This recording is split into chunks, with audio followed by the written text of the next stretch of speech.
Welcome to the Maasto Fitness Podcast. Today, in episode 2 of 2025, we're going to talk about why off the bike training matters. So, this is a quick podcast where we keep them quick and to the point, focusing on the things you can do off the bike to race faster and safer. I like to keep the podcast quick and to the point because everyone is busy. I'm busy, you're busy. We have a lot going on. I want to hit you with the important stuff and let you get on to the next thing because we all know time is very compressed. So let's get right to it and talk about why off the bike training matters. So, first, I want to say one thing I often hear is rely on seat time. You need to get a lot of seat time. That's the best way to get fitter and get better on the bike. Now, this is true to a sense. If you had unlimited time to train, you had a track right out your door, you didn't have any other obligations. The weather was always perfect for you to be able to go ride. It wasn't snowy. The track wasn't covered in mud so deep it was going to take you longer to wash your bike than ride. Yes, riding is a great way to get fitness, but I don't think it is the most effective and I don't think it's the most realistic. So I want to say that to be a well-balanced athlete, and no matter what sport you are, it takes sport specific, like doing the sport, additional cardiovascular, additional strength training, additional mobility training. And that can be transferred all the way across the board. We could look at one end, we could look at a race car driver. If you've ever looked at anything professional race car drivers do, they got to do strength, they got to do endurance work, plus they need time in the car. Let's go to the other end, a runner, someone who, if you really simplified it, just runs in a straight line. It seems simple enough. Well, they need strength and mobility as well because they need their body to be able to support their joints, be able to properly get through the range of motion through mobility training. So it takes more than just running. And then us, the racer, kind of what I like to put in the middle of kind of like all sports. It's the perfect mix between man and machine. I think it takes 50% machine, 50% man. So I'm here to talk about and focus on the man side, the human side, I should say, not the man side, the human side, and why that time off the bike is important and why we want to spend doing it. And like I said, perfect world, you could ride all the time, but for 99% of us, that's not possible. That's where off the bike training really comes into play. So much simpler to step out your door or hit the weights at home than drive into the track, prepping your bike, all of that. Especially those days are short, those days are rainy. You got a million things going on with family. It takes a couple of hours to put in some seat time in terms of prep and getting to the track and riding. Or you can just go right down the steps in your house if you got a basement or your living room and get a session done and be stronger, fitter, and more prepared for when you do get to spend time on the bike, which is ultimately what we want. I'm stumbling over my words today. Ultimately what we want to be able to spend more time on the bike, feel better when we're doing it, and be able to ride longer and faster and safer when we're there. So let's go ahead and jump right into it. I already kind of covered myth number one, riding is the best training. It is great, but it takes supplemental work just like every other sport for us to be able to properly ride fast and safe. Next, strength training will make me bulky and slow. This is one I hear from time to time. The correct strength training is going to make you more explosive, more resilient, and not slower. If you listen to other podcasts, I've talked about how we train to be motorcycle racers, whether that's motocross, hare scramble, enduro, sprint enduro, whatever your discipline may be. We train to be racers. So we need to do the correct strength training. It's not going to make you more bulky. It's not going to make you slower. It's going to help you. Another one I hear, well, cardio is just for runners or mountain bikers. Once again, not true. Motocross is an endurance sport. I will challenge you. If you do not have a heart rate monitor, or any way to measure your heart rate while you're riding, simply just take your pulse on your hand, on your wrist, when you're riding. So go out and put in a couple hard laps, pull off, go ahead and get that pulse and count it. You'll find you have a really high heart rate. And by high, I mean in the aerobic, anaerobic zone, 140, 50, 60 plus. I mean, that's our heart working. That's our heart making sure it's able to supply fresh oxygenated blood to all of our muscles in our body to keep us moving and keep us working with that machine and reacting to the terrain in front of us. So cardiovascular, super important for us as racers. Next, stretching's for yoga people.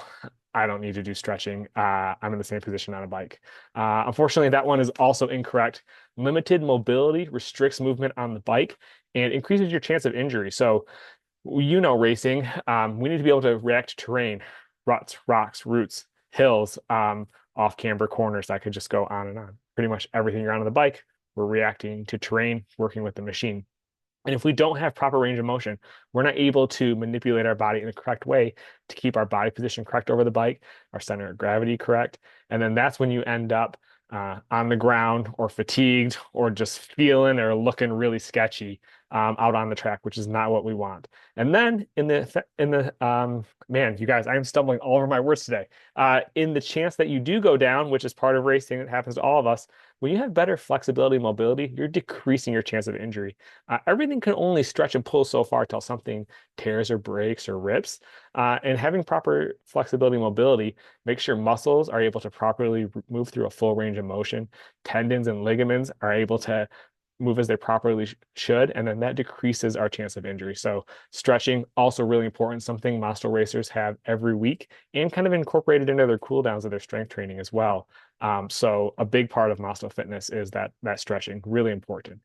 Um, so the benefits of strength, endurance, and mobility work is it helps with bike control, reduces arm pump and fatigue. These are things we'll go into more depth in the future. But the better you're able to properly squeeze the bike with your legs and control the bike with your legs and have a strong core, hold your bike in the right position, you're not going to have as bad of arm pump because you're not kind of fear steering the bike or gripping on way too hard. Arm pump is something some racers deal with, something that can happen early on in a race to many people, but with proper training, we can get through it quicker, we can decrease it. And then increased power and explosive movements, such as starts, corners, really rough terrain. You're able to react quicker and be able to manipulate things better as you go through them. And then strength training and endurance training also strengthens joints and muscles and prevents injury. So one thing really interesting with strength training or running is it helps remodel our bones and makes actually higher bone density and strengthens them. So with that loading of weight, whether through running, because running is a lot of load on the body, or strength training, that progressive weight training, it's going to help remodel your bones and make you stronger and more resilient to fatigue. And now at Maasto Fitness, we work with racers of all levels. So if you're younger, teens, 20s, 30s, that's great. You've got increased bone density. You're going to be a bit stronger.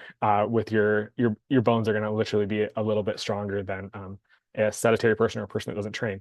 Now, when we get over that, 40s, 50s, 60s plus racers I also work with, bone density is really important because bone density starts to decrease with age, and so the better we can do to make sure we have good bone density, not only is going to help you on the bike, it's going to help you off the bike. And while we love racing and we love training, we don't spend all day every day on the bike. We have a million other things to do, and being healthier is always going to be our best option in life with training or without training.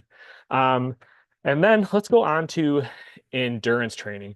So one thing that endurance training will really do is it makes your body more efficient. It's more efficient to use a mix of fats and carbohydrates.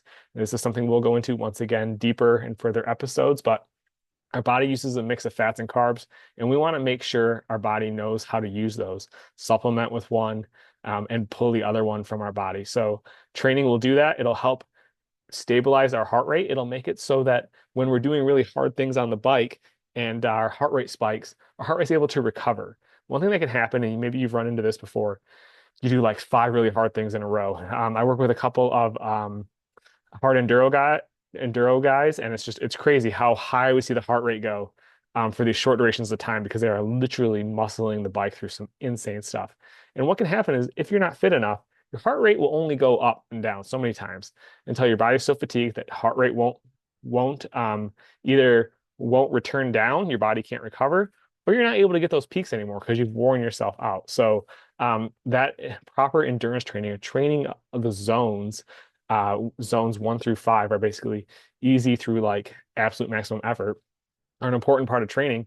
And that zone 2, the aerobic steady state long ride, kind of that effort that you can speak a couple words is a good way to describe it, something you could in theory do for hours with proper training, really important to help develop that aerobic system. And then those really short intensity, the other end, really help to develop that anaerobic system. So like to make those high, hard efforts work.